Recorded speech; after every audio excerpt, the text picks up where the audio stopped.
So good morning, everyone. I'm Bob Frederking. I'm research faculty in the Language Technologies Institute. I'm here to introduce Alex Waibel. He's a professor of computer science here at Carnegie Mellon and also at Karlsruhe Institute of Technology in Germany, and the director of the International Center for Advanced Communication Technologies. Alex is known for work in AI, machine learning, multimodal interfaces, and speech translation. He pioneered speech translation systems a while ago, and he was one of the early people working with neural network technologies for speech, and has worked on many multimodal interaction systems. He's founded or co-founded more than 10 startups, including Jibigo, the first speech translator that was bought by Facebook a while ago. I still miss it. It was nice. And Kites, a simultaneous translation service. Oh, we gotta say we're okay being recorded. Alex is a member of the National Academy of Sciences of Germany, a fellow of the IEEE and ISCA, and a research fellow at Zoom. So he can like complain to the other guys at Zoom if there's any problem.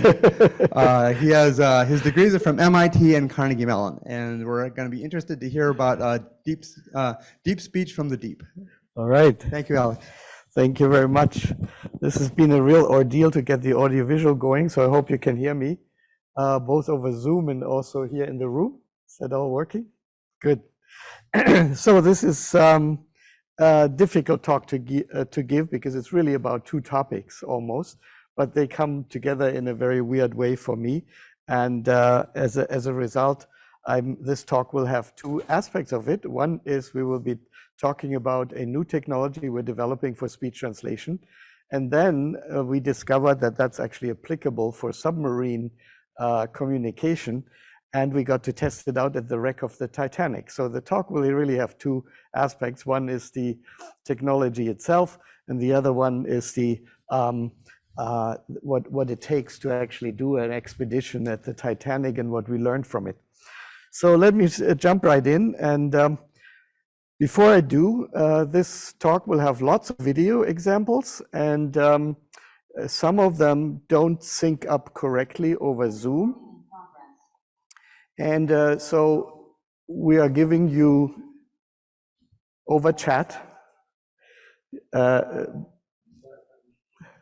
Bob has agreed over chat to send you the link to a few of the examples that I'm showing where the synchronous audio and video is essential to have, otherwise you will not really get the right experience here.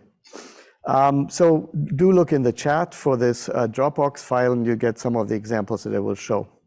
So as Bob kindly said in the introduction, we worked on speech translation for a long, long time. And so we can really look back and say there were many phases of this problem of speech translation. We started in 1991 with a feasibility study where we showed it's possible, actually, it's an old dream of mine during my student days, to build a system where you can speak into it and then translate it and have it come out in the other language in speech on the other side. In 1978, when I proposed that to my advisor at MIT, he just thought I was nuts because we couldn't do speech synthesis, let alone speech recognition and machine translation. So I came to Carnegie Mellon, where they were more daring than at MIT. And so they had a very active speech recognition effort with Raj Reddy in the lead. And so I joined the team there and I started working on speech recognition, and later in Japan and back with Jaime Carbonell in CMU, we worked on machine translation. So all these pieces were slowly coming together so that we could, 1991, have a first feasibility. Now the feasibility was just trivial. It was 500 words and couldn't do very much, was really not useful for travelers or people in the field. The first layer of the onion we discovered is that spontaneous speech is much harder than read speech. When people stutter and say uhs and ums and speak spontaneously, we really produce speech that doesn't look like sentences anymore, like printed sentences. So that took us almost 10 years to really work on that problem of spontaneous speech, and great progress was made with help of many of the funding organizations in Europe and in the US. Then we became interested in, but these systems were domain limited. We had to limit them only to a particular domain, let's say travel or conference registration. And so we moved on then to unlimited domain, unlimited systems where we could talk about anything so that we could really give it a traveler or a medical professional in their hands, and they go in the field and can more or less talk about anything. And that happened then in 2005 to 2010, where we had a press conference here in 2005 at CMU and also in Germany, where we demonstrated that an automatic simultaneous speech translation is actually possible, where you listen to a lecture and you get subtitles in the other language coming out underneath. And it was still a demo prototype, but it started to work. So we spent the next 10 years to work on deployable systems. Can we really make that so robust that we can give it to anyone? And that turned into wearable translation devices, Jibigo, a wearable device that we sold over the App Store through a startup company. And we then started working on translation of broadcast news and also simultaneous translation of university to parliament lectures, and then it started to take off. We did two startup companies in the meantime. One of them was Jibigo, which was later acquired by Facebook for the wearable technology. And then the simultaneous translation we did through a startup called Kites, which was just a year ago acquired by Zoom. And so if you go into Zoom and click on subtitles and even have the appropriate product enabled, then you can also click on translation and get a translation of a random meeting or talk in your language from another language. So that was fantastic. We thought we had arrived because then we can really do the communication with anyone. And I'll show you examples. So this is some pictures of these early handhelds. We used them in humanitarian deployment. We then did the lecture translation in Germany to break language barriers, because many foreign students, when they come to Germany, they don't want to learn German. I mean, I'm sometimes joke that I'm glad to be German so that I don't have to learn German, because German is a really hard language to learn, and so having automatic systems is really a great deal of help. We then also befriended the European Parliament and started working on translators for the Parliament next to the human interpreters, who do a phenomenal job, but sometimes find themselves in stressful situations where they would rather actually throw the system into cruise control and have it automatically actually interpret. At KIT, we rolled this out in 2012 as a complete automatic simultaneous interpretation system. So if you're a student at KIT in Germany, you can bring your laptop, go to the website, and in the website you see automatic subtitles to what the professor is actually talking in the front. We have like 5 lecture halls enabled with that, and we have a mobile unit also, so that from any lecture hall you can have automatic interpretation services provided by the university. Now, since other universities wanted to have that, and the European Parliament, etc., we started a company, Kites, which then started distributing and building a product-ready version of that. And then a little 5 years later, Zoom, the pandemic hit, and everyone went to online, and we were all doing everything online. So why not do speech translation, lecture translation actually over online mode? And so we started doing all of our lectures 2 years ago online via Zoom, and had a separate service that would automatically do the speech translation. So Zoom noticed and acquired the company, and this is why I'm saying you can now turn it on directly on Zoom. And for us, that's of course wonderful, because my dream was ultimately to really make sure that the whole world could use it, and that we all can somehow connect and understand each other despite language barriers. And so here's how this works. This is actually a product you can. Verehrten Damen und Herren, es ist mir eine große Freude, dass ich heute bei Ihnen sein darf, um Ihnen ein wenig über unsere Forschung zu erzählen. Wie Sie wissen, arbeiten wir schon seit sehr vielen Jahren an dem Problem der Übersetzung gesprochener Sprache. In diesem Problem müssen wir zunächst einmal die gesprochene Sprache in Text umwandeln und dann den Text von der einen Sprache in eine andere Sprache jeweils übersetzen. Das Problem ist aus diesem Grunde sehr schwierig, weil die Mehrdeutigkeit der Sprache hier uns an mehreren Ebenen Schwierigkeiten bereitet. Umso mehr freue ich mich, dass wir heute in der Tat in der Lage sind, dies in Echtzeit zu tun. Wie Sie sehen, hat hier Zoom in dieser Videokonferenz den Durchbruch erreicht, dass wir in der Tat Übersetzung gesprochener Sprache an Kunden in Videokonferenzanlagen weltweit leisten können. Auf diese Weise können Menschen miteinander kommunizieren und wir können in der Tat ohne Sprachbarrieren jeden Menschen auf diesem Planeten bald erreichen. Herzlichen Dank. So you see, it's working, and this is a product, so you can just get that. And if I can convince SCS to roll this out for everybody, because it does cost a little bit of money, the product, I have it enabled because I have a good friends at Zoom and good friends at the SCS help desk who actually turned this on for me. But it's available. You can already get closed captioning for free, but if you want the translation feature, it needs to be enabled, and then you get this. And it really does work because we can now have meetings. It's rough at the edges when it gets noisy and you have certain complications.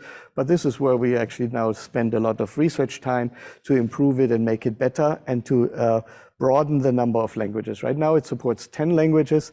Next year it will be ramped up to 30 languages.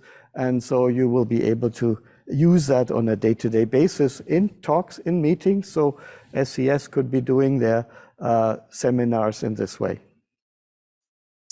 Now, the question for us, of course, at the university is what's next? If this is now already in the product, in the market, yoo-hoo, we are actually happy that it's out there and that it's being used and that we really do have an impact. And the question is, what is next? Well, for me, I'm still not quite satisfied because I don't know about you, but if you watch movies and you read subtitles, I talked with some of you and they have the same experience. When it's Friday night and you're really, really tired, do you like watching a movie with subtitles?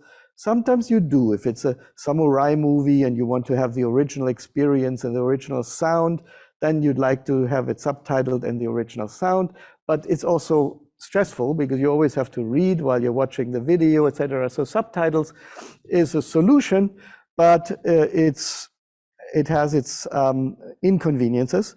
And when you're traveling, the experience of multiple languages is not only subtitles. It's you find yourself in foreign countries, there's road signs, there's dialogues between people. There are lots of different things that go on. And so I really would like to achieve really beyond speech translation, what I call language transparency. What does it mean to be language transparent? That means to have a situation where you don't notice anymore that there's a language barrier. When we are reading subtitles and so on, we're still aware of it. So what does it mean to get language transparency? And so people have in videos so-called dubbing, right? And I call this face dubbing. So now what is the issue? In subtitles, you can hear and see the original speaker, video and voice, but one has to read the text while watching the movie. In dubbing, which they do in many countries, they have a voice actor who in fact reads the translation of the speech, and then they act it out in a way that hopefully fits the original video. But what you then get is, first of all, a totally different voice. I hate it when Arnold Schwarzenegger is being translated into German and read out by a German voice actor. It loses the whole humor of it. And then the lips and the sound don't always match, and so it's kind of a mixed blessing. So what do we do? Can we somehow turn that around rather than having, so there are some researchers who work on isometric SLT, which means produce an automatic translation in such a way that it optimally matches the original video so that you can play it side by side. And that solves one of the problems that you can maybe get automatic dubbing. But in my view, it's still only partial because still you have that problem with a different voice from the voice actor and you don't have the synchrony of the lip movement. Or, which is what we are now working on, is the so-called face dubber. We call it the face dubber. The result is lip synchronous voice preserving simultaneous translation of video. And we wrote a paper that you can read here on arXiv. So what is it? Face dubbing combines the advantages of both approaches. We translate speech from the original language simultaneously. It looks like this. So you get a video coming in of a lecturer, and we do the speech recognition in German, and we get German text. Then we do an automatic translation of that into English, and we get English text. Then we synthesize the speech of the English, Now you get synthetic speech of English, but with a different voice. It's a synthetic voice from somebody else, right? Doesn't sound like me. It's really weird when you hear it. And so we convert that voice back into my own voice, a so-called voice conversion, in the other language. And then we generate a video that is manipulated in such a way that the lips move in synchrony with the translated speech of my voice. And let's take a look at this. It's an old idea. We actually tried for the first time in 1999 here at CMU with a student, but it was so bad technology that everyone who watched it called it creepy, and we just totally stopped doing it and focused on more interesting things at the time. But I think now we have the ability to start making this more convincing. So let me show you a few examples of this face dubber, and then I'll hope you see the future, what will happen here. It's still a bit rough on the edges, but you still get the idea. Now, for those of you who are online, this may not work correctly for you, as I said before, because the Zoom has a delay in it, so your experience will be partial here. So I refer you to the Dropbox in the chat, so that you can see how this actually works and sounds. Super, dann begrüße ich Sie ganz herzlich wieder zu unserer Vorlesung Kognitive Systeme. Wir fangen heute ja mit dem tatsächlichen Stoff an. Ich bitte zunächst mal die paar Minuten Verspätung zu entschuldigen. Wir haben hier noch mit der Technik gekämpft, weil die Mikrofone hier manchmal mit Brummen belegt sind. Aber ich hoffe, das wird so gehen, wie wir es jetzt gerade haben. Wenn es unterwegs irgendwie Geräusche gibt oder Brummen gibt, dann wird unser Team mir Bescheid geben und dann stöpseln wir. You don't understand German, so let's. Ich hoffe, Sie können verzeihen. Oh. Super, then I warmly welcome you again to our lecture on cognitive systems. We are starting today with the actual substance. I would like to apologize for the delay of a few minutes. We still fought with the technique here because the microphones are sometimes covered with humming, but I hope that will happen. As we have it right now, if there is any noise or hum on the way, then our team will let me know, voice, and then we plug in something else. Automatic I into hope German. You can forgive me since the technical still a little rough problems, at the so edges, then we will start. But you can see it's I will me share and my it's talking lip slides synchronously in the translated language. So let's see if this only works for Alex Waibel or for other people as well. 21, a Smart City Institute, which has become a campus-wide initiative that encompasses so much of our work at the intersection of technology and society. Today is a celebration of a hard work of countless numbers. Okay, so you see that. Now let's look what Farman sounds in German. 21, ein Smart City Institute, das zu einer Campus-wide Initiative geworden ist, die so viel unserer Arbeit an der Schnittstelle von Technologie und Gesellschaft heute umfasst, ist eine Feier einer harten Arbeit von zahllosen Individuen, sowohl innerhalb der Universität als auch außerhalb der Universität, die dabei geholfen haben, festzustellen, dass sich diese auf die Politik der Technologie und die Umsetzung konzentriert. Yeah. And it really sounds like he knows German. And it's understandable. The translation is actually correct. And here, if you want to see what Farnham sounds in Japanese. 21, a Smart City Oh, Institute. no, sorry. 21、スマートシティ研究所はキャンパス、ホワイト、イニシアチブとなりテクノロジーと社会の交差点における我々の仕事の多くを網羅しています。テクノロジーの制作と実施に焦点を当てたこの構想を確立するのを助けた大学内外の無数の個人の努力を称えるものです。He doesn't take a breath, so we have to work on that. But you can see, it sounds like him. It's Japanese. It's a correct translation. People understand it. And it's lip synchronous. 21, a Smart. Now, this is a German president, same idea of KIT. We do an English translation. But let me go to the second part of the talk. So this is some really cool stuff we're working on, which we're having lots of fun. It's obviously great to kind of see yourself talk languages you cannot talk, and do that to other people. The president in Germany, I sent as a joke, and I will not send it to anyone else, a video where he's saying that he loves our research and they want to give us more money. But he didn't really say that. So the potential for mischief is clearly there. And so again, we're working separately also on the ethics issue and how to control this better so that it's not being abused. But you can see there's a good use for this technology. We can use this technology in ways that it really bridges the language barriers and gets across ideas to people that could never have understood or communicated before. Now, what does this all have to do with Titanic? Titanic was kind of more an personal interest of mine, where I said, was reading books. This year is the 110th anniversary of the sinking of the Titanic, and I was reading about it, and I said, well, are they actually doing expeditions to the Titanic? And so I went online, and lo and behold, there's actually a company right in Seattle. Well, I'll talk about this in a moment. In Seattle, that does expedition to the Titanic, and I will show you how that turned out. Now, what do we read about the Titanic? For those of you who don't know what it is, I mean, you wonder where have you been, right? The Titanic has been studied a great deal. It's one of the greatest maritime disasters. There were 2,225 passengers, 1,514 lost their lives, and it is still the deadliest peacetime sinking of any ship even today. As it sunk, there's a wonderful YouTube video from James Cameron, which has modern computer graphics that were studied and to see exactly what actually happened, and this will be relevant in a moment. But there were already from survivors sketches that showed how it broke up. There was a discussion. People weren't really clear how it sank, whether it just sank in one piece and so on. And Jack Thayer was one of the early survivors who said, no, she broke up and then sunk in two different pieces. And that's exactly what happened, and this is what we will see in a moment as we actually dove to the wreck. So there are computer graphics you can watch that show exactly how it happened step by step.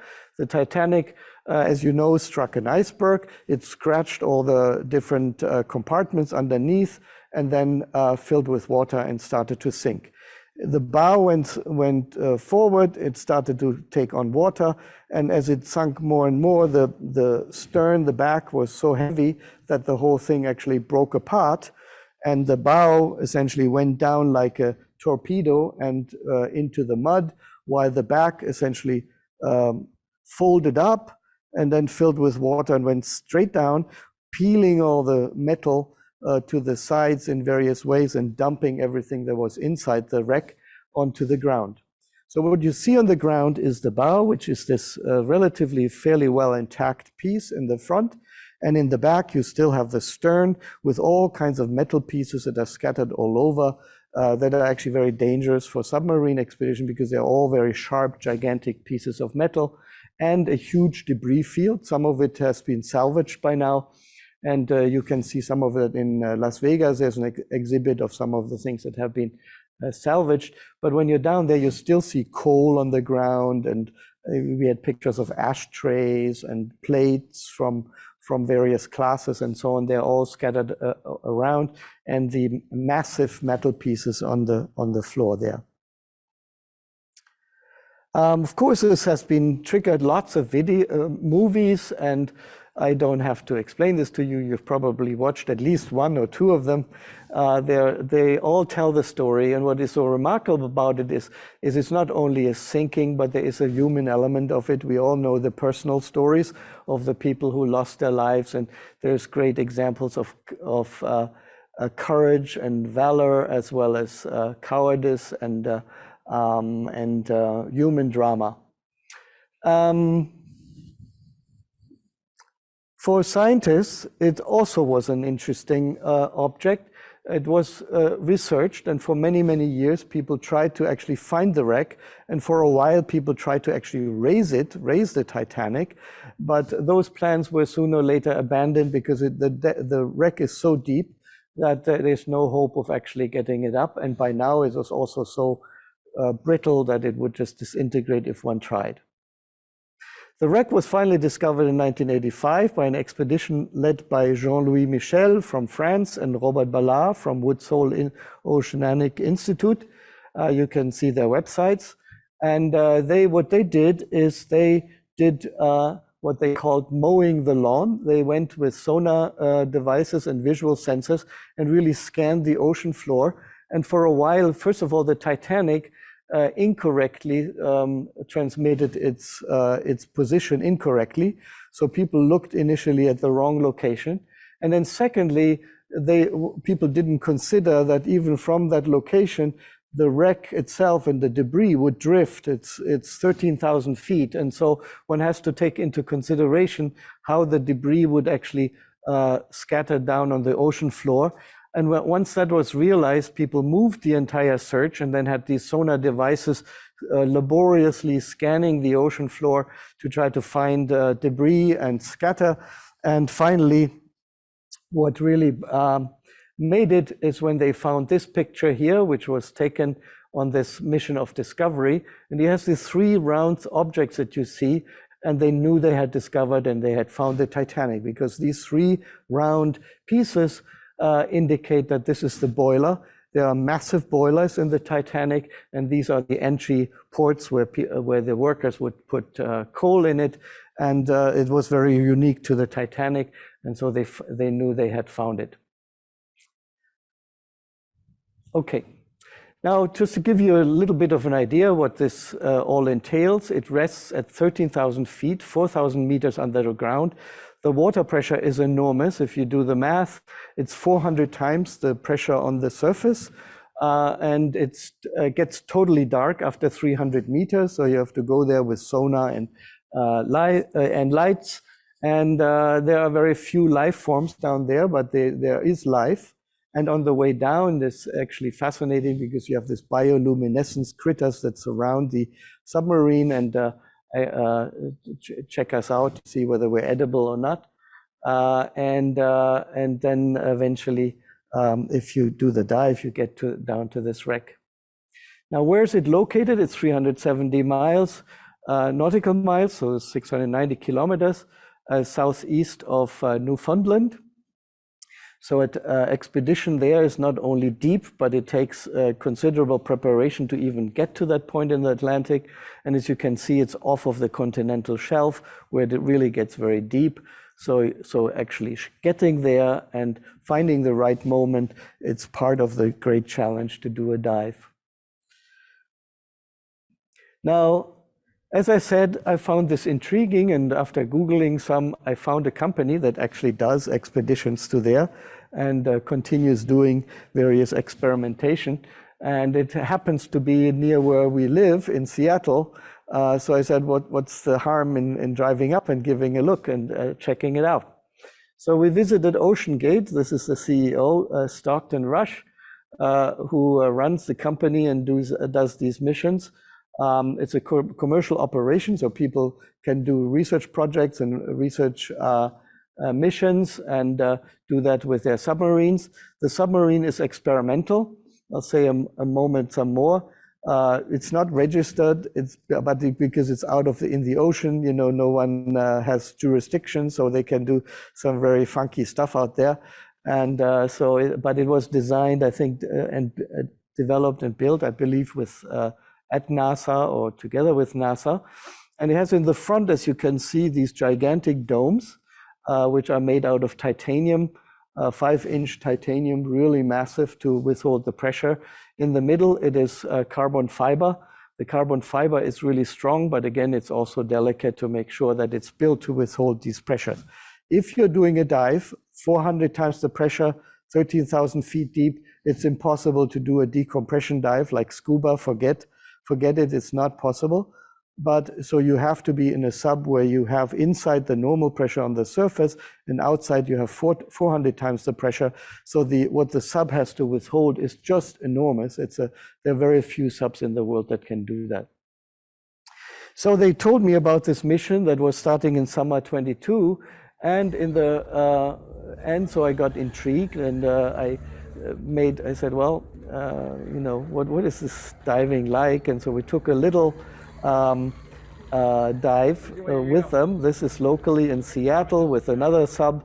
And what we did is we started doing a shallow dive. It was in the middle of winter, And we did a bit of voice data collection to see what is the voice like in the submarine, because I will say in a word in a moment why this is actually of interest.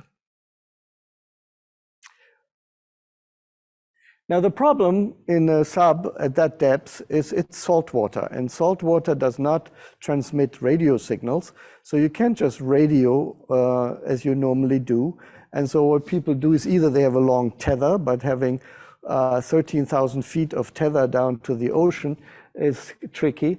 And then the other way they do it is with sonar signals, and sonar signals are acoustic signals, you know, the bings that you know of sonar. And these acoustic signals are very low bandwidth, and so hence they can only do text messaging from down there. So texting up and texting down is really the only thing you can do, but a video conference is impossible. It requires too much bandwidth. So I had this discussion with Stockton and said, well, could we use the face dubber to build a low bandwidth video conferencing and use it from the deep? So we do the same architecture that I showed you before. We have speech recognition, but instead of translating it into a different language, we now transmit the text via sonar to the surface. And on the surface, we then do the speech synthesis, voice conversion, and a natural lip sync video generation based on some pre-recorded material from the speakers. So this is what it looks like.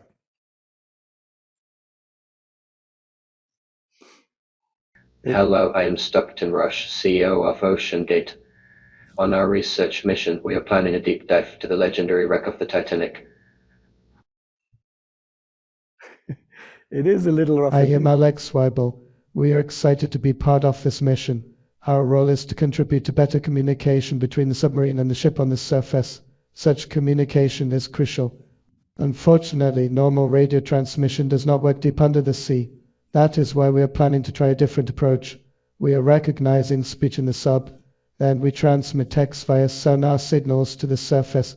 Finally, we resynthesize a lip synchronous rendering of the video and speech of the speaker.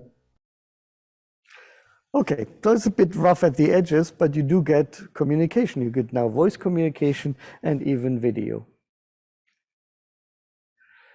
Okay, so how do we make this work? So basically, we began developing this system, of course, in the comfort of our research lab. And so between February and May, we spent our time to design the system, prep it in Everett in Washington by getting some data samples and so on. And then what did the development entail? First of all, we had to build a different web page so that we can simulate the conversation between the people. Then we had to, we did some development, which you couldn't see here, of sectioning, because if this is to be used in the future, not every message is intended to the surface. People sit there, they listen to music on the way down and up, and they talk about all kinds of stuff, which has nothing to do with the dive. And then they do the dive, and then they do a narration. Sometimes they want to do certain controls on the submarine, and sometimes they want to ask a question to the surface. So different segments of what people do in speech. And so we are working on some kind of a sectioning to automatically detect what is the intent of this speech and who is it intended for. We also developed a smartphone app. So let's say you didn't want to say something and still send a message up and have it generated. You could do that from the submarine, from that smartphone app. And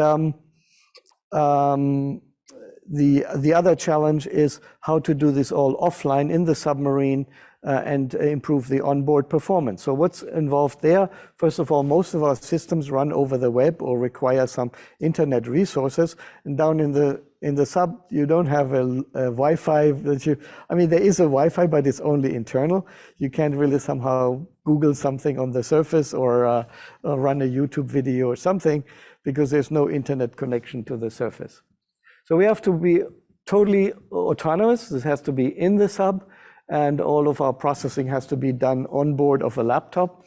So we bought the most powerful laptop we could have because all of our systems are now using GPUs and fancy neural network recognition engines, and they suck up battery life like crazy. So we were spending time to optimize this.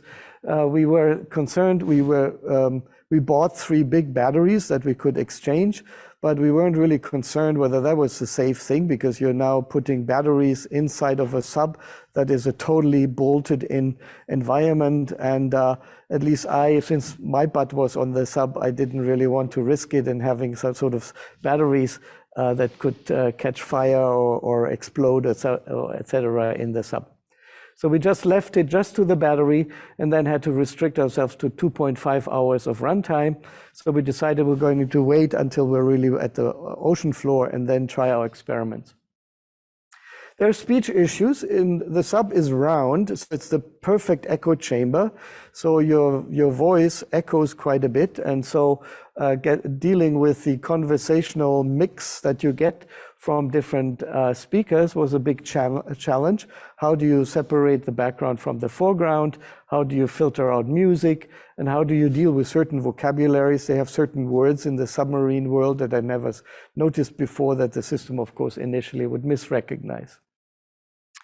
So in June, July, then we did testing. The scary part about a demo like this is you can't kind of just call up your graduate students and say, hey, can you fix this for me? Because you're down at 13,000 feet and you get one shot to do it. And if it doesn't work, too bad. And you can't really test it out before because it's a hugely expensive thing to get the sub in the water, and you don't have the chance to test it before. It's a bit like a space launch or so. You're up there and that's what you got. Now the dive itself, if you dive to the Titanic, it takes 2.5 hours to go down from the surface to the 13,000 feet. It's 3 hours at the bottom where you get to explore. And then when the time is up, you have to come up. The sub, I think, has life support for 2 or 3 days. So it has enough that if you somehow ran out of some problem occurred, you still have some time to think about it. And then 2.5 hours up, there are different fail safes. You can usually it does it by filling some of the tanks with air and then it bubbles up, or they are dropping weights underneath. That's a mechanism to drop weights. And if all else fails, they also have enough electric power to use the thrusters to move up. But again, there's always potential for failure of all these systems, and it's still a risky operation. The pressures is, of course, the scariest part because, and our dive was in July, between 9 and 16, the mission was carried out. And again, the pressures are obviously the scariest part because 400 times the pressure. The only comforting thing about that is if the sub wouldn't hold up, you wouldn't notice it because you'd be dead so quick. It's just like squashing a fly. Now, we were, of course, hopeful that that wouldn't happen. And so we went on the mission in between July 9 and 16. This is the ship on which the sub was transported.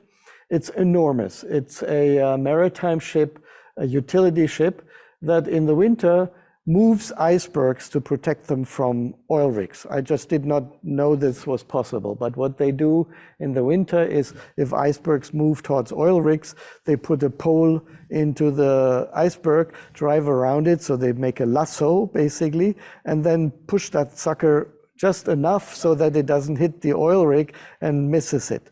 So that's their job, and they do this well. They have enormous winches in the back to winch things in and out, and it's really a powerful thing and very impressive technology. This was used for the expedition. Just to give you an idea of the scale of that thing, it is 7 stories high. So we really got to work out every day because lunch was served downstairs and our rooms were upstairs and the bridge was all the way on the top. So you always have to, and then there's no elevators. And so you always have to run up and down the 7 flights of stairs. Oh, by the way, let me introduce this fellow here on my left. This is Christian Huber. He's a graduate student at Karlsruhe, and he agreed to join because we needed someone on the top side while somebody is in the submarine. And he is a brilliant engineer and working on his PhD and was excited to be part of this. And so he got invited to join us also. This is what the ship looks inside. Here you see these gigantic winches, and you see in the back the the submarine resting on the platform. The way they do this particular operation is the sub rests on a platform, they move that platform into the water, and then they vent these big tanks on the side, and the entire platform sinks in the water. Then they disengage, they do another mission check and say if everything's okay. The sub is then free and clear and then starts its descent. On the way back, it's a tricky operation because they have to land that again on the platform, attach it, and then pull it back up onto the ship. The ship is today's technology, nothing comparable with what they had at the Titanic. As you see, it's all electronic, it's all GPS. The track of the trip to the location is a straight line. There is no deviation. It's just amazing what they can do nowadays. Now the dome, as I said, is 5 inches. A few words about the sub itself. The dome is 5-inch titanium, as I said, the only window to the outside. So it's because of the enormous pressure, doing a window is obviously tricky. And so there is one in the front. And so there's, of course, always a tussle who gets to sit in the front. But when you're at 13,000 feet, you start realizing it gets really, really cold, and there are condensation droplets that fall on you that are ice cold, so that very quickly people are just, again, preferring the back seat because it's warmer back then. This is an interesting slide because, as I told you before, the middle of the sub has carbon fiber. Carbon fiber has these little fibers, and they, on occasion, collapse.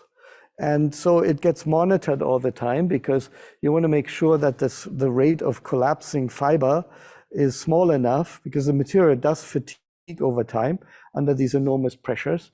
And so it gets monitored on all sides. There are multiple such sensors. As you see on the left and on the right, this is when it's launched and when it comes back up. So there's a lot of motion and the signal is unreliable. But in the sub, while it's diving, you monitor that, make sure that the rate of fiber collapsing is small enough so that you don't risk collapsing the whole submarine. Here's a map of the ground of the Titanic. As I said before, the way it worked is that the front went down like a torpedo, and the back rose up completely and then went straight down, peeling off all the metal pieces and dumping all its content. So there's a huge debris field in the back where the stern is.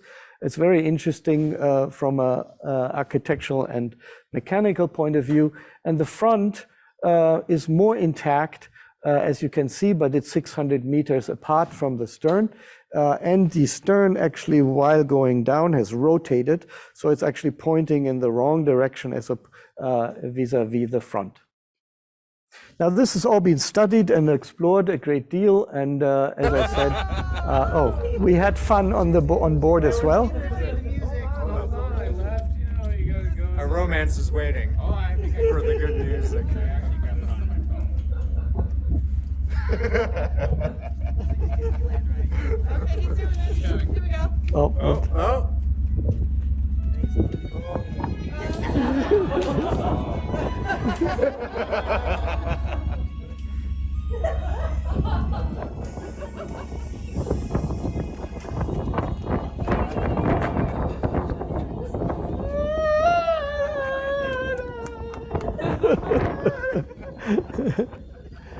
We also had the flag flying on top that everyone signed who was on board, the Titanic flag with everybody's signatures.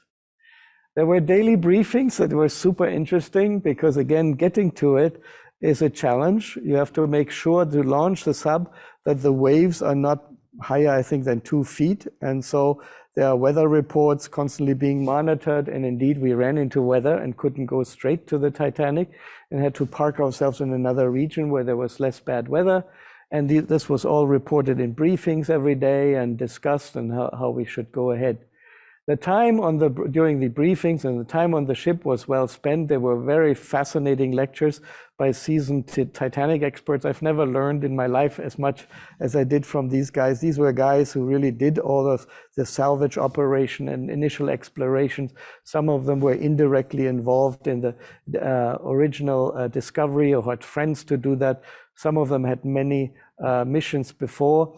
On board, there were also marine biologists and archaeologists, and even an artist who was drawing fascinating paintings with it.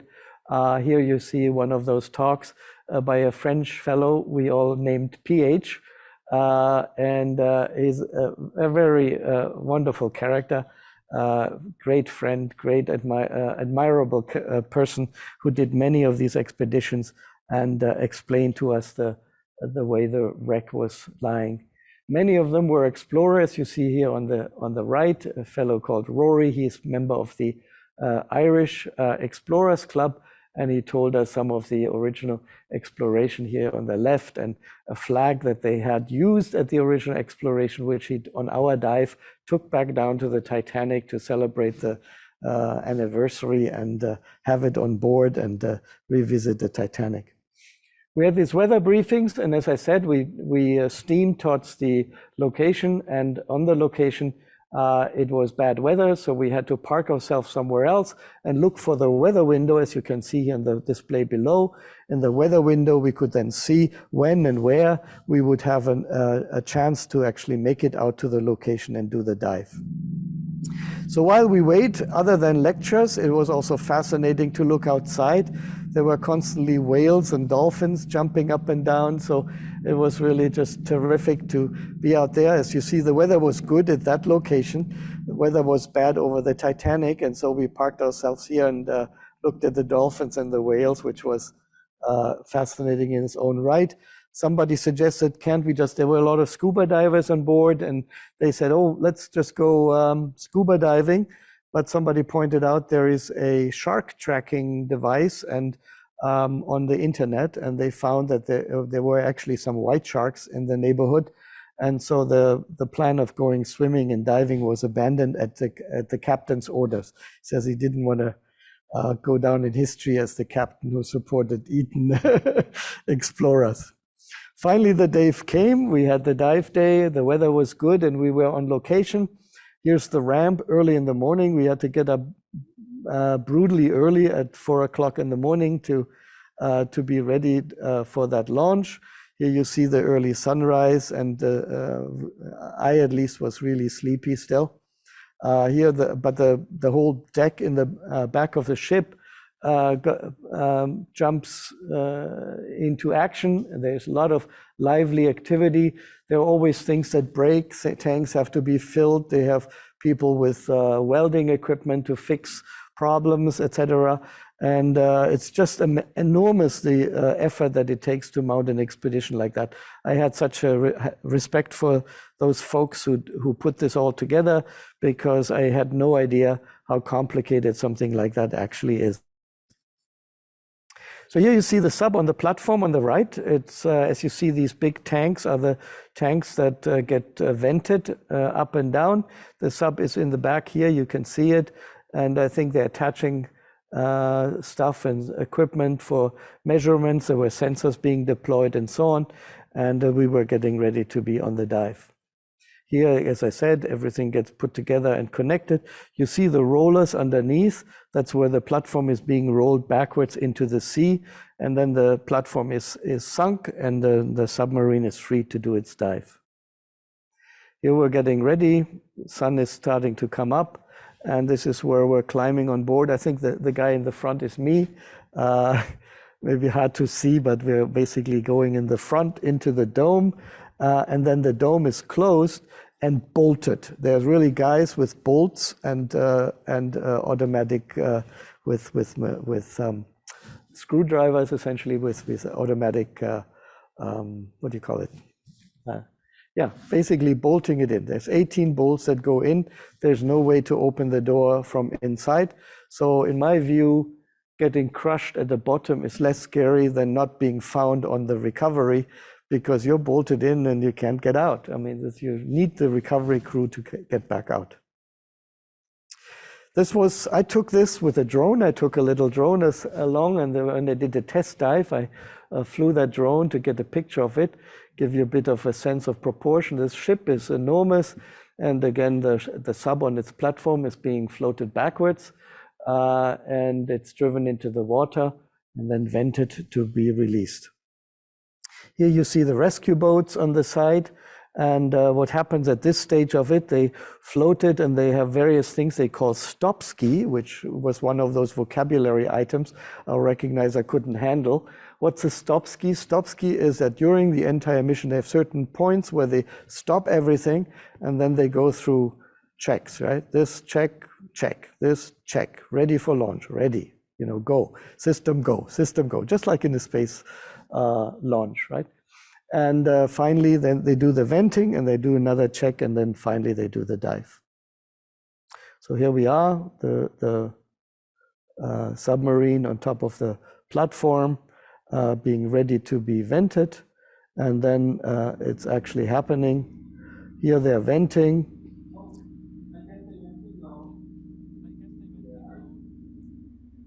So it takes a long time. So you twiddle your thumb for a long time, and when it finally happens, bloop, they're gone. And as you see here, the platform disappears and goes in the water, and then the sub gets released off of the platform and disappears into the ocean. Okay, in the sub, we were all mic'd up, so Stockton, Rush, and I were carrying close-speaking microphones, and we recorded the entire dive. But then also during the time when we actually ran the recognizer, we turned on the recognizer, and these microphones would connect with the recognizer and do the recognition. Now here's the problems. Now we didn't check everything. We couldn't check everything. We tried everything. Now our technology really worked. They had 2 sonar systems on board, and they connected us with one of the sonar systems, which promptly then decided to fail on us. So our sonar communication that we were connected to via Wi-Fi of our recognizer didn't work. So we had to actually, in the sub, try to copy the text that came manually to the actual sonar and transmit that up. And that's what we did for a certain number of the utterances. But we then also had a full recording of the entire event and could then actually bring that up again and then also run it later on and do the entire resynthesis of it later. So as far as an active communication device for them all, it was partially successful, but we could show that the technology actually worked, and some of these interactions actually really did work. We're actually being transmitted. On the top side, Christian Huber was sitting there and watching us sending text, and then running the received text and made sure it would be processed. And as I said before, it was recorded during the dive. And then we could take the entire discussion, also the part that we didn't have turned on, and run it and pre-process it as if it was the actual conversation in the boat. So we had, of course, funny moments and relaxed moments. There was always arguing over which playlist would be played. You have 2.5 hours down, so it gets a little boring along the way. So people play music and talk about various things. And so we all had Bluetooth to connect to the one speaker, and we argued over which music should be played. But we all agreed that country western was out, and so we had generally good consensus. So here I say that too. Here's the little speaker dangling down, and we played from our iPhones different music. Okay. And the Bluetooth never worked, so we always had to fiddle with getting that to work. Here's the flags. We flew inside the sub, the White Star Line flag and the Explorer Club flag that was brought along. We had onboard navigation with a sonar, but as you can see in this picture, the sonar only sees things immediately in front of you. You don't get the big picture. And so in the debris field of the stern, it's extremely dangerous. You're driving up to something and you know something big ahead of you, but you can't see it. And so we have to throttle back, go very slowly, move up to it, and then find either large metal pieces or sometimes rocks, boulders. And we said, later I asked, why are there boulders at the bottom when everything is sand floor? Well, it turns out icebergs have boulders that they freeze. So when an iceberg breaks loose, it has actually rock inside. And as it melts down in the Atlantic, it drops these boulders. And so on the ocean floor, you find these boulders that were transported from somewhere else. Now we go down and we actually land where these Titanic boilers are. This was incredible. You drive up to this and you see this gigantic thing with these 3 round things that you see, and I explained to you before, they are very characteristic. You know you're at the Titanic because these are the massive boilers that the Titanic had. As the stern would disintegrate, these boilers were essentially dropped on the ocean floor. We saw 2 of them, and we drove over 2 of these massive boilers, and this is one of them. As you can see, this was the same as they had originally found. Here we have a map, so we are looking at the map and we're basically communicating to the top side, where are we? And they're saying, well, here, left, right, etc. And this was critical. I wanted to do all of this by speech recognition because at this point our speech recognizer was running. But as we can see, this was getting really dangerous. There's a debris field. You drive up and you say, what is ahead? And then you see jarring metal pieces. You see something in the distance lurking, and it's hard to see what it is. It is huge. And as it turned out, as we get closer, we find from sonar hits that there's some object and it's hard to tell. And eventually we get to these massive pieces of metal from the Titanic. Here's this piece. I asked one of these explorers, Rory, by email, what is this actually? What was this? Is this just some little piece, some plate from the Titanic? He says, no, this is an entire section of the Titanic. And this is what we were looking at. These are the portholes on, I think, Class D deck and Class E deck of the Titanic, which actually ripped off and was lying there as a piece on the bottom. He corrected me, says, this is not a small piece, this is gigantic what we've been seeing. It's huge, and it's very dangerous to get stuck on these. Some of them have big pieces, and there were actually submarines who got stuck in some of them and luckily could free themselves and resurface. So we were very cautious. We didn't want to run into those and be stuck. So we drove around there. Here you are, we basically approached the stern, and then in the stern we did this exploration. We also had to release some water sensors, take some water samples, and there was also a current detector, which was supposed to be launched. There's a lot of study of how the currents in the Atlantic change over the years, and since the Titanic has many of these explorations, it can be done repeatedly. And one of the implications is, of course, is the Gulf Stream still operating the way it should? Because if it collapses, it would be a horrible, global warming, potentially a horrible disaster for humanity, because then all Europe would have another ice age. And so it's being studied through these sensors. On this end, they argued that in the past, actually, the currents down there are reducing, are getting less. But on our dive, they were surprisingly strong. So as we were done at the stern, we had wanted to go up to the bow. And this was a trajectory that was reconstructed after we resurfaced, because we went then on to the southwest, hoping to get to the bow. And as you can see, the current was drifting us off so fast that we had to do 180 and drive back, and then release our current, the sensors we were supposed to release. And then our time, unfortunately, was up, and we had to go up to the surface. And we were literally 50 meters from the bow and didn't reach it ourselves. But we had 2 dives during this mission. The second dive on the second day, they went straight to the bow, because again, there's a big distance between the 2, and they went to the straight bow. Okay, so this is, I can play that later, but I'm getting low on time here. So let me skip that. So these are conversations from the Titanic, from the sub near the Titanic, and we have the same kind of dialogues that I showed you before. Here on the right side, we have, for example, some maintenance that has to be done. Here the recognizer runs in the background and transcribes everything we're saying.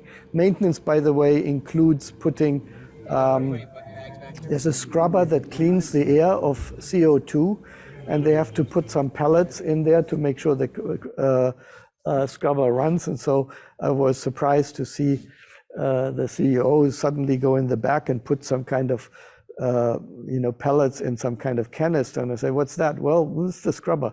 Well, if we didn't do that, we would run out of air, basically, out of breathable air and pass out. Okay.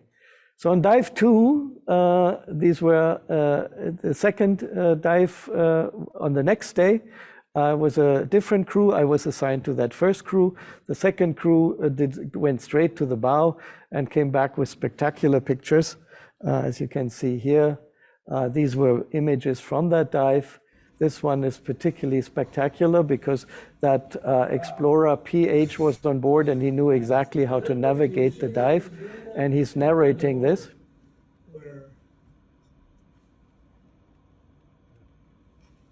I don't want to back up. He says he doesn't want to back up because as soon as he does, he blows up dust and you can't see anything anymore. As you can see, there are huge rusticles on the Titanic. These are bacteria that's slowly eating away at the steel.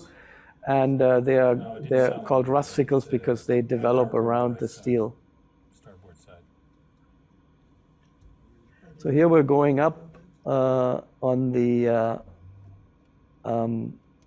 this would be the port side of the bow. There is the anchor. You can see that in the distance. It's a little bit hard to see, perhaps. And now we're going up to the front. Oh, and then one of the lights died in the middle of this. Very spooky out there. That's one of the guys. But the light came back on. Again, the enormous pressures take their toll on all these devices. And you see here the front.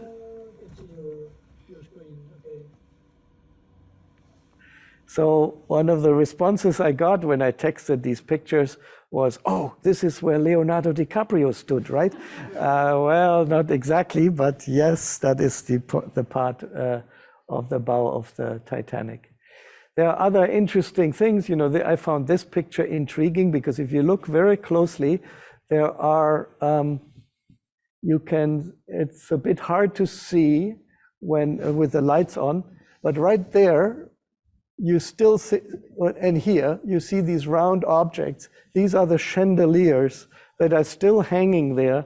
I think it's the, either the ballroom or the great staircase, etc., where they had these massive chandeliers, and they're still hanging there, and you can still see them through the top of the Titanic. There was an explorer along, David Concannon. He is well known. He did many expeditions, and he was along on this mission, and he had many wonderful, interesting talks to give. And he had this picture to share, which shows the Titanic as it was earlier. And here it's how it is on the right, and you see how that is slowly being eaten up by the bacteria. And they predict at some point it will just all collapse into dust, and then it will be gone. Okay, we're on our way up. And again, we did a lot of our voice tests with the dialogues that I showed before, up and down via text. Actually, as soon as we disengaged and we said, okay, I should say this. Okay, while we're up there, and I said, okay, I want to engage the recognizer, and all conversation now goes through our recognizer. They said, we are lost down here. We don't know where the bow is, and we're driving around through broken steel. We don't want to do experiments at this point. Let's just do the old-fashioned way, and we text up, etc. And then we got instruction from up there. So we got to test this while we were then on the way up. And we got some dialogues. So as you can see, We had a wonderful time at the Titanic. the recognizer was running below in the sub. You see in the back the gauges, and this is the dialogue that was being produced by the recognizer. It was shipped up to the surface by copying or by post-processing later. And then what you see is this dialogue between us as we're talking in the sub. This particular interaction also talked about the critters, because on the way up, we again looked at the bioluminescence, which is fascinating itself. It's pitch dark, and if you look outside, it looks like snow. And if you put a flashlight on it, you realize these are all little animals, shrimp and whatnot, that look at you, whether you're edible, and swim by and say hello. Now, as we're up, you see on the left the cameras of us inside the sub waiting to be rescued or recovered. And as you see, the ship is visible here in the background, so that's good news. And the weights had been dropped and were essentially floating on the surface. The rescue crew is coming over with their boats. Here we have the rescue diver who is making sure that we land on the platform correctly, and then is locking the submarine to the platform. Then the platform is being floated again.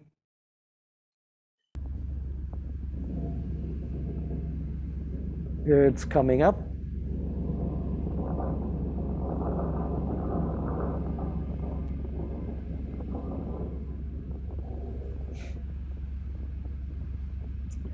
And we're on top of the platform and raised up and ready to be taken back to the ship. Now, there are two ways to go back to the ship. One is either the crew gets bolted out on the platform and climbs on one of the boats, and the boats bring us back to the ship, or the entire platform is being yanked back onto the boat. And on the first dive, on my dive, we were all put on the boats and brought back.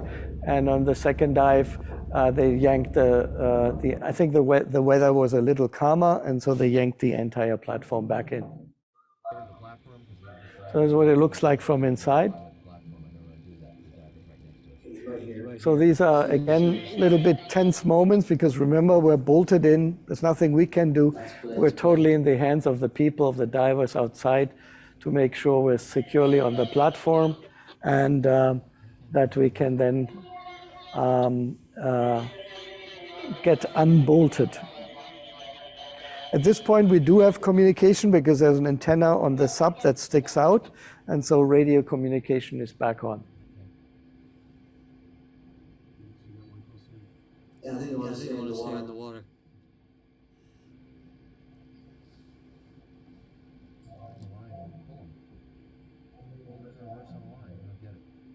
Okay, so eventually we're getting recovered. Here's where we're climbing outside the... If you're not denting this up, you're not using this.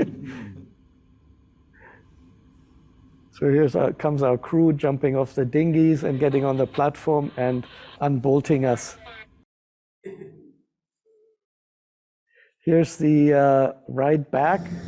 As it turned out, that was adventurous too, because the fast rescue crew and the fast rescue boat that took us back, look at the ship, it shows you the enormity of that ship.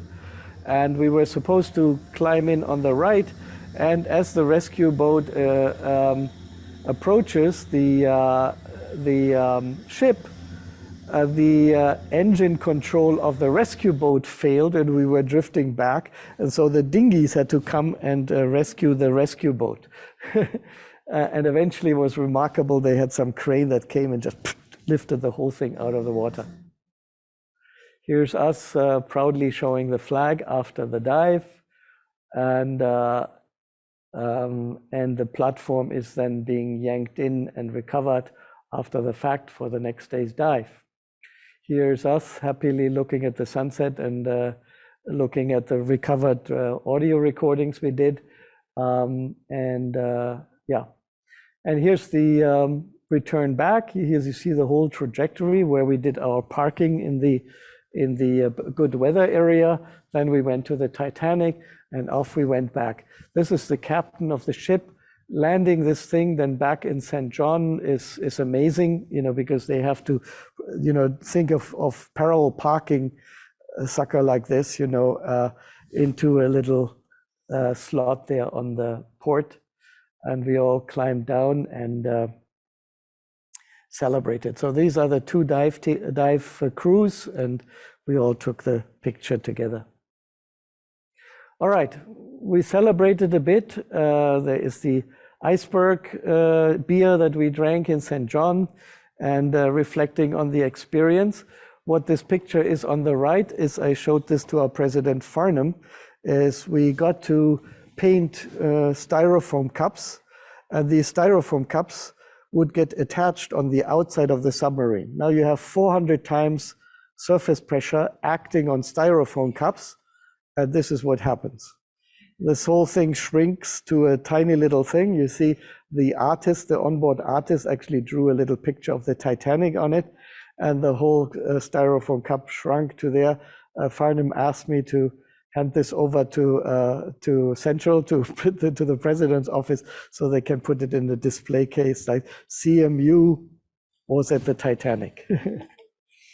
Now, this is, of course, all joyous moments, but at the same time, there was also reflection on what it is. It was a disaster. After all, we had a moment where we dropped flowers into the ocean in memory of the tragedy. And the question, of course, that I asked myself after this experience, first of all, there's lots of scientific things we learned.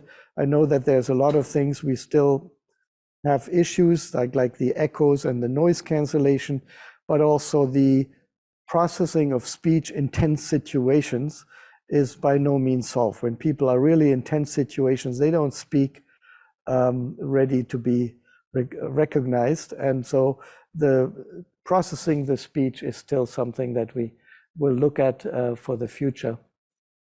But then there's also the human element of why is Titanic so fascinating? And it's a tragedy, but there were lots of tragedy, but we know so much about the humanity of the individuals on it. And when you reflect on this and think about it, it's just this amazing moment when suddenly everything stops and people are told they have only a few hours to live because there were not enough lifeboats. People knew this was the end. And so it's an amazing thing that touches us still today, because she was supposedly unsinkable. Nobody would not even God could sink it, they said. And here we say that, and nature was under control, it was all solved. And here we realize it's not the case. There is something that suddenly happens, and this human arrogance to go full speed ahead despite the dangers and despite the awesomeness of nature is this combination of hubris and incompetence that leads to disasters. And that is, again, a message that still touches us today. It's still relevant today. And if we look around, I could think of lots of examples where we're making the same mistakes today. And hence, this is still a lesson to be learned and lesson to be taken seriously. So with that, I conclude. Thank you very much for your attention. I hope you found it interesting. It's again a weird talk because we're talking about technology we're developing, but at the same time, an awesome experience or awesome opportunity to test it in a very unusual experimental condition. Thanks. So do we have time for questions? Yep, I'm open to questions. Also, if people are online on chat, welcome your questions on chat as well. Yes. You talked about faking the transmission, like the translation to speech. We had an incident in Germany where they deepfaked the mayor of Kiev. Is it similar? Could be also done with? Yeah, absolutely. As I said in the beginning of the talk, as a private joke, I actually did it with our university president, but I'm not sharing that video. It's part of ethical behavior that you obviously don't do that. But as you correctly point out, that is a problem. It's not something that we would be able to stop. It's actually, there are tools out there already that people can use to do this. I think what we will gradually learn is not to trust videos anymore, because we know when something looks, but that said, there's a group at MIT, for example, that says that once you see something in video, it sticks in your memory nonetheless, even if it's fake, even if you know it's fake. And so they're looking at, for example, ways of artificially corrupting it so that you know that it's the case. There's an initiative also on having some kind of approval techniques and so forth. There's also techniques to discover or recognize whether something's a deep fake or not, but that is obviously an arms race, because the better you can detect it, the better fakes you can make at the same time. So yes, it is a big issue. And again, we'll have to deal with this. There is some technical solutions we're working on, how to deal with it. At the same time, I think there's ethical questions to be answered for society as a whole, how we deal with this, because this is obviously a big potential for mischief, right? But again, I want to point out there are good uses for it too. We weren't the first to point out that there is deep fake possibilities, but we're putting these things together for an application that is actually having really good impact for humanity, I believe, because it helps us communicate across languages. And so that's why we do it. But I'm well aware of that problem. Other questions? Yeah, we all kind of had patches, you know, and the first 2 days you feel, did anyone experience seasickness on the ride? Yes, this is not a cruise ship, so it does go like this the whole time. The weather was reasonably decent, so, you know, but for landlubbers like us, even subtle motion all day long is really nauseating. So we all had pills on board or patches. There was a medical doctor on board who had these patches also. These patches really do help. But one of the weird things is you feel exhausted at the end of the day. And the medical doctor says, yes, that's normal in the first couple of days, because that subtle motion, your body constantly has to try to rebalance itself. So you do actually an enormous effort, muscular effort to stay straight.